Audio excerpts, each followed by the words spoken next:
Chapter 1: The River That Welcomes Strangers. In this video, we will learn the history of the Chinese in Laos through pictures. Before you stand our first exhibit, at first glance, it is simply a river. But look a little longer. Every great civilization has its roads. Some are carved through mountains, some are paved with stone. But in Laos, one of the oldest highways was water itself. This is the Mekong. Long before borders were drawn on maps, these waters carried merchants, pilgrims, monks, and families from one world to another. Among them were Chinese traders who followed the current southward, not knowing that many would one day make this land their home. Rivers do more than carry boats. They carry encounters, a conversation across a market stall, a shared meal, a bargain struck with a handshake. Little by little, commerce became friendship, friendship became trust, and trust became community. History often remembers kings. Museums sometimes preserve crowns. Yet the lives of ordinary people are recorded differently. In account books, in family letters, in faded photographs, every page tells us that someone once stood here, someone who worked, someone who hoped. The first Chinese settlers in Laos did not arrive to build empires. They built shops. They learned local customs. They traded fairly. They raised children. They became neighbors. In time, the river that had brought them here ceased to be a route of travel. It became home. Regard this photograph. It is easy to see only a family, but every family is also a chapter of history. Look closely. The grandparents remember another land. The parents are building a life in this one. The children may never know another home. That is how migration becomes belonging, not in a single journey, but across generations. We have followed the river to its settlements, but not every journey into Laos began on the water. Beyond these valleys lay ancient mountain roads. In our next gallery, we leave the Mekong behind and follow the caravan trails that connected Laos with the highlands of Yunnan. Chapter 2: Across the Mountains. Leave the river behind for a moment. There is another road I would like to show you. It climbs into the mountains. Long before trucks reached these valleys, caravans traveled this way. They came from Yunnan. Their journeys lasted weeks, sometimes months. Every bend in the trail promised opportunity and uncertainty. Every caravan depended on patience. The mountains could not be hurried. Traders waited out heavy rains, repaired broken harnesses, shared meals around small fires. On these trails, survival depended as much on cooperation as commerce. These markets were more than places of trade. They were places where cultures met. Chinese merchants introduced goods from distant provinces. Lao farmers offered forest products, rice, and woven crowns. Each exchange carried more than merchandise. It carried ideas, customs, friendships. A successful merchant needed more than goods. He needed trust, a reputation built over years. Customers returned because promises were kept. In communities where everyone knew one another, integrity became a merchant's greatest asset. Some traders returned home after each journey. Others chose to remain. They opened shops, married, raised families. The caravan trail gradually gave way to permanent communities. The mountains no longer marked the end of the journey. They marked the beginning of a new life. Look at this photograph. Soon, roads would begin to change these mountains.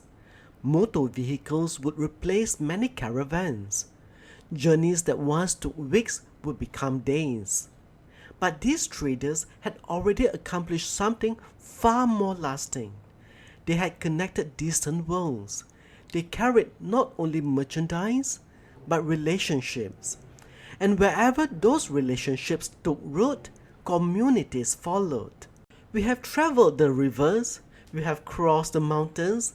Now let us enter the towns where many of these journeys finally came to rest. In the next gallery, we discover how traders became neighbors, neighbors became families, and families became communities that would quietly endure for generations. Chapter 3: From Traders to Neighbors. Come with me. We have followed the traders into town, and here something changes.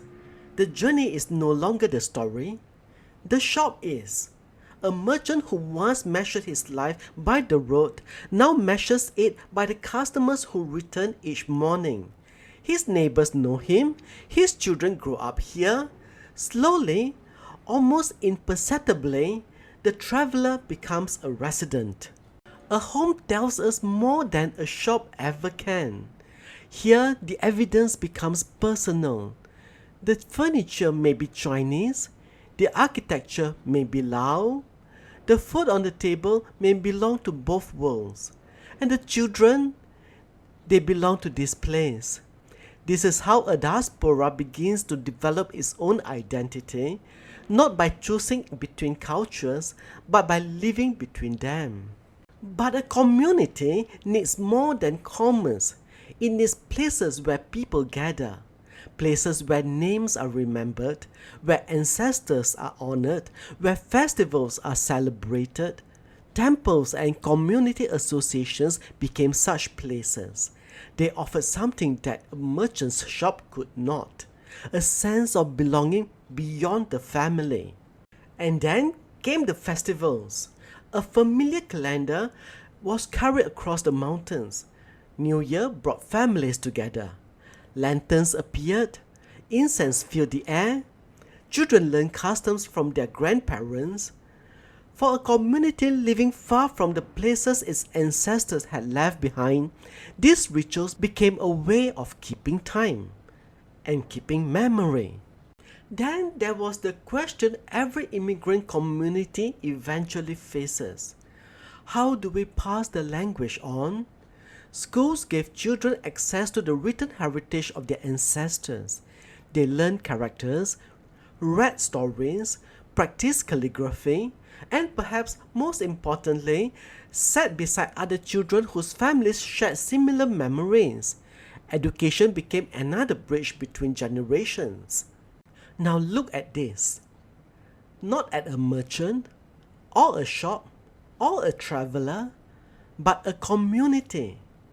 There are elders here who remember the old country, children who know only Laos, and between them, an entire generation building the bridge. This is perhaps the most important moment in our journey so far, because a diaspora becomes a community when people begin to imagine a future together. In the 1930s, these communities were no longer merely passing through Laos.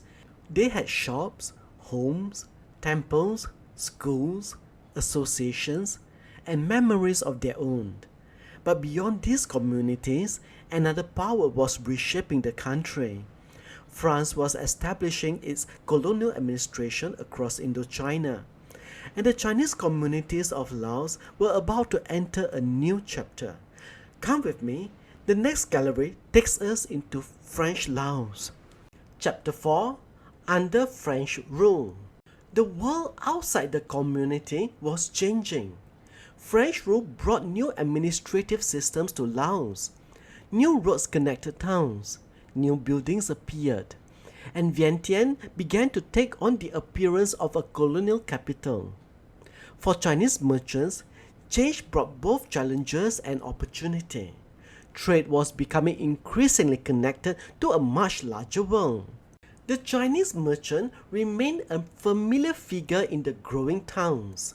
His shop might sell rice, tea, cloth, hardware, imported household goods. Behind the shop was often a family, And behind the family was a network of relatives and business partners stretching far beyond Laos. In the markets, cultures met every day. There was no need for grand declarations. People simply traded, talked, bargained, ate together, returned the next morning. This is one of the quiet ways a society becomes multicultural, not through official policy, but through ordinary human contact. And then there are photographs like this. A family. Nothing remarkable appears to be happening, yet this may be precisely why the photograph matters. They wanted to remember this moment, their business, their children, their home. Perhaps they imagined that the photograph would remain in the family album. They could not have known that decades later it would be us looking into their world that has almost disappeared. By now, the community had institutions of its own. Associations helped newcomers find their footing. They organized festivals, supported members, settled disputes, and maintained connections between families. In a rapidly changing colonial society, these institutions provided something precious: continuity. Now look at this city. There are Chinese merchants, Lao residents, French officials, different languages, different traditions, one street. Colonial Laos was a complicated place. The Chinese community lived within a political system it did not control. Yet, within that system, families continued to build their lives. They adapted to change without abandoning everything they had brought with them. And perhaps that is the quiet lesson of this gallery. Communities survive not because history remained unchanged, but because people learn how to change with it. The French flag would not fly over Laos forever. A new generation was growing up, nationalism was rising, and after decades of colonial rule, Laos finally became independent. For the Chinese communities who had made their homes here, independence would bring a new question. What did it mean to belong to Laos? That is where we go next. Chapter 5: A New Laos. By the middle of the 20th century, the world around these communities was changing again. The old colonial order was weakening. A new Laos was emerging. For people who had spent generations building their lives here, independence was more than a political event. It was a question of identity. Where did they belong? To the land of their ancestors? To the country in which they had been born? Or to both? For many families, the answer was found in everyday life. They continued to speak Chinese at home. They celebrated traditional festivals. They maintained family businesses. But their children went to school in Laos. Their friendships were Lao. Their memories were increasingly rooted here. A new identity was taking shape. Commerce continued to provide stability. A shop could survive political change. Customers still needed food. Families still needed clothing. Businesses still needed to function. Behind the counter, history could feel very far away. Yet, outside the door, the country was entering an increasingly uncertain period. Vientiane was changing. The old colonial architecture remained. New buildings appeared. Motorcycles replaced bicycles. Radios brought news from distant places into ordinary homes. And the younger generation began to see a world very different from the one their grandparents had known. Yet, beneath the changes, family life continued. Some things changed, some things remained. The calendar still brought families together. Grandparents still told stories. Children still received gifts. Incense still rose into the air. Tradition survived not because the world around it stood still, but because someone continued to practice it. And then there is this photograph. Look at the children. They belong to a generation that has inherited more than one story. Their grandparents remember China. Their parents have built their lives in Laos. And the children are growing up in a country whose future is becoming increasingly uncertain. They cannot know what lies ahead, but perhaps that is true of every generation. We take photographs because we cannot see the future. We simply want to remember the present. Within a few years, the world around this family would change beyond recognition.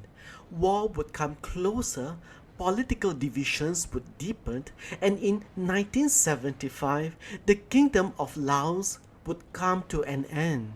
For the Chinese community, as for so many others, the years that followed would test everything that had been built. In our next gallery, the photographs become quieter, the story becomes harder, but we must not look away because these two are part of the history we are here to preserve. Chapter 6: When Everything Changed. In 1975, the old order came to an end. The Kingdom of Laos disappeared. The Lao People's Democratic Republic was established. And almost overnight, the country entered a new political era. For the Chinese communities of Laos, the changes were profound. Businesses were affected, institutions were transformed, and families began to wonder what the future would hold. For a family that had spent generations running a shop, uncertainty could begin with something very ordinary. What could still be sold? What could still be owned?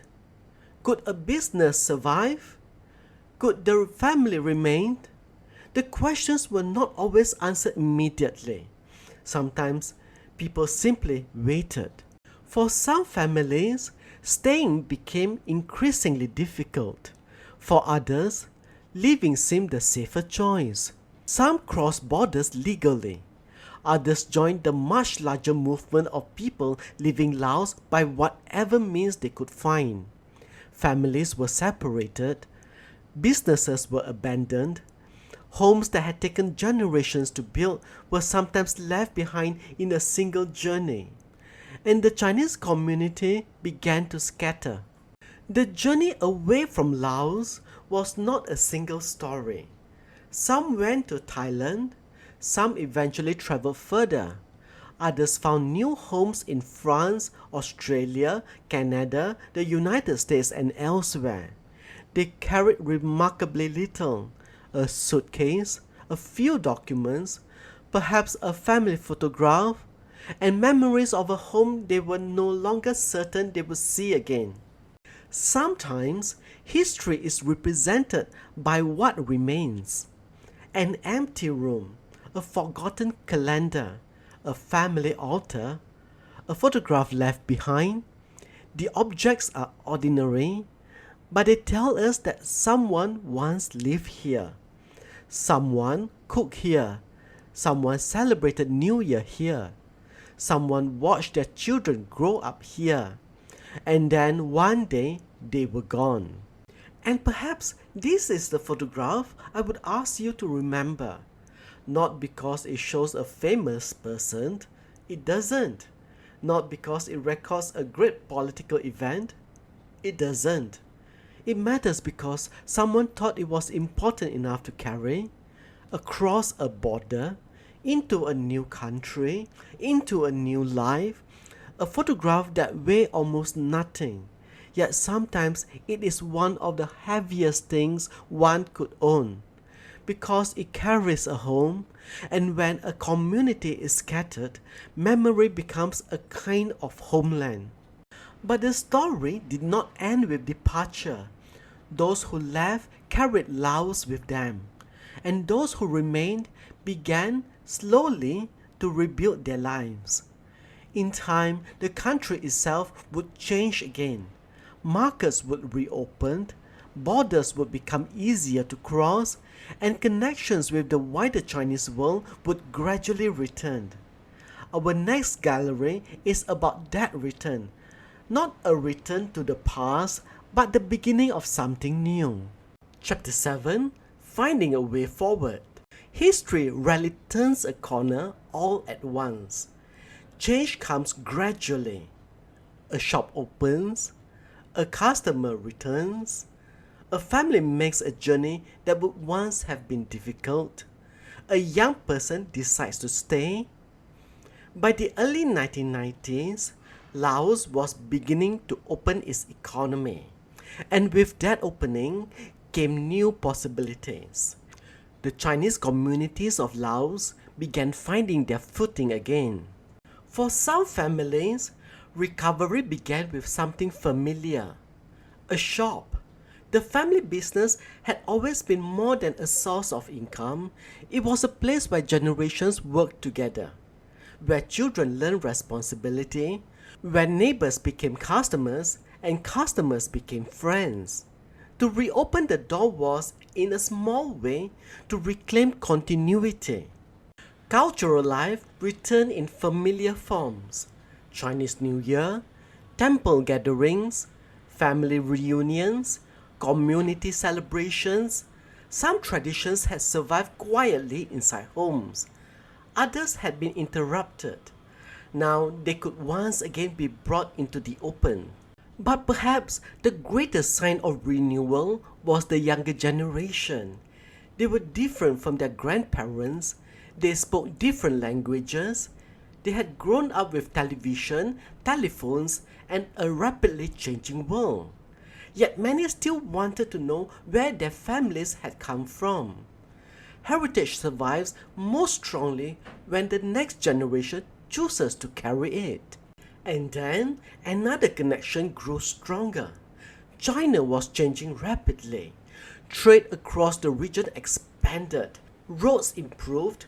Businesses became more connected.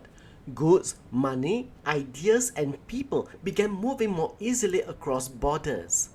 For the descendants of Chinese migrants in Laos, an ancestral homeland that had once seemed distant was becoming increasingly accessible. But this was not a return to the past. It was a new relationship with an old heritage. Look again at the generations. The grandparents remember a different Laos. Their children remember the years of uncertainty. And the youngest generation has grown up in a country connected to a much larger world. 3 generations, 1 family, 1 country, and a heritage that has traveled a very long way. Perhaps this is what survival ultimately looks like. Not returning to exactly what once was, but carrying enough of the past forward that something of it remains. By the beginning of the 21st century, the Chinese presence in Laos was entering another phase. Old families remained, new migrants arrived, businesses expanded, and Chinese language and culture began to occupy new spaces. The story was no longer simply about preserving the past. It was becoming a story about negotiating the present, and that is where we go next. Chapter 8: An Old Community, a New Connection. The Chinese presence in Laos was changing again, but this time the change did not come from revolution, it came from connection. Across the border, China was becoming one of the most important economic forces in Asia, and Laos was becoming increasingly connected to it. For the Chinese community already living here, this brought something curious. The old homeland was suddenly much closer. For established Chinese Lao families, this created new opportunities. They already understood Laos, they knew the language, they knew the markets, they knew the families and relationships that had made businesses possible. New arrivals, meanwhile, brought new capital, new connections, and new links with China. Sometimes the two worlds met across a shop counter, sometimes across a boardroom table, and sometimes within the same family. Language too was changing. For older generations, Chinese had often been the language of family and community. For a younger generation, Mandarin could also be a language of opportunity. It opened doors to education, business, travel, and communication with a rapidly growing China. The meaning of Chinese language in Laos was therefore changing. It was no longer only a link to the past, it could also be a bridge to the future. Festivals changed too. What had once been primarily community occasions increasingly became public cultural events. Chinese New Year could bring together grandparents and teenagers, establish Chinese Lao families and newcomers, people preserving an inherited tradition, and people discovering it for the first time. Culture was no longer simply being preserved, it was being shared. And then, another old idea returned in a very modern form. The road between China and Laos was becoming faster. A new railway transformed the physical distance between the two countries. For centuries, traders had crossed these mountains on foot. Then came roads. Now came trains. The old caravan routes had not disappeared. They had simply evolved. Now look carefully at this family. Their world would be almost unrecognizable to the merchants who first traveled the Mekong. Yet something remains: the family name, the language, the festivals, the memories. Perhaps an old photograph tucked away in a drawer. Perhaps a recipe handed down by a grandmother. Perhaps simply the knowledge that their ancestors once arrived here as strangers and stayed long enough for their descendants to call Laos home. We have traveled a very long way, from the Mekong to the mountain trails, from wooden shops to modern businesses, from handwritten ledgers to smartphones, and from one generation to another. The photographs have gradually moved closer to our own time. Now there is only one gallery left. Let us step inside, and this time we will turn on the lights. Chapter 9: The Chinese in Laos Today. And here we are, Laos today. The river is still here, the mountains are still here, Vientiane is still here, but almost everything else has changed. The Chinese presence in Laos is no longer a story confined to old shophouses and family photographs. It is part of a modern, changing society. For families whose roots in Laos stretch back generations, identity is often wonderfully complicated. They may speak Lao, they may speak Chinese, some speak both, some may speak neither particularly fluently. They may celebrate Chinese New Year while living an entirely Lao way of life. And that is not a contradiction, it is what generations of living together produce. Culture too has found new life. Chinese festivals are celebrated publicly. Young people photograph performances on their phones. Older generations teach traditions to children, and people who are not Chinese may participate as well. Heritage becomes stronger when it is not kept behind closed doors. It becomes part of the wider cultural landscape. And language has acquired a new meaning. For some families, Chinese is the language of ancestry. For others, Mandarin is the language of business, education, and opportunity. A young person learning Chinese today may not be trying to recover the language of a great-grandparent. They may simply be preparing for the future. The same language can carry memory and possibility. So, who are the Chinese of Laos today? There is no single answer. Some families have been here for generations. Some arrived much more recently. Some maintain Chinese traditions very closely. Others have become almost entirely Lao in their everyday lives. Some speak Mandarin. Some speak a Chinese heritage language. Some speak only Lao. They are not one community in any simple sense. There are many stories sharing one landscape. And so we return to the river. It was here that our journey began. Chinese traders once arrived along these waters carrying goods from distant places.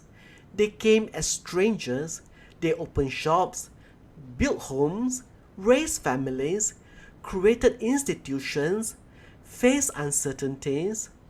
Some left, others stayed, and generations followed. Today, their descendants stand here, not quite the people their ancestors were, and not strangers either. They are Chinese Lao, Lao Chinese, or simply Lao. Perhaps that is the quiet truth behind every diaspora. People move, borders change, languages evolve, memories fade, but somewhere along the way, a place becomes home.